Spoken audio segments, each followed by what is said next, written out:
1856 সালে বর্তমান কলকাতার চোরবাগানের শিলবাড়িতে রামচাঁদ শীল ও ক্ষেত্রমণি দেবীর তত্ত্বাবধানে শুরু হলো আরেক বনেদি বাড়ির পুজো।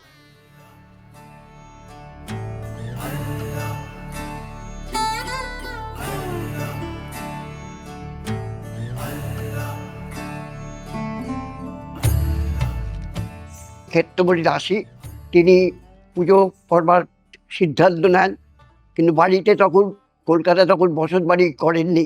সেই জন্যে তিনি তার গুরুদেবকে গিয়ে বললেন যে আমরা একটা পুজো করতে চাই, কিন্তু বসত বাড়ি নেই।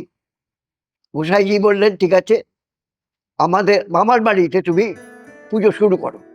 তখন কিন্তু তিনি শুরু করলেন, আর এর মধ্যেখানে তিনি কলকাতায় জমি দেখে বসত বাড়ি কেনবার ব্যবস্থা করলেন।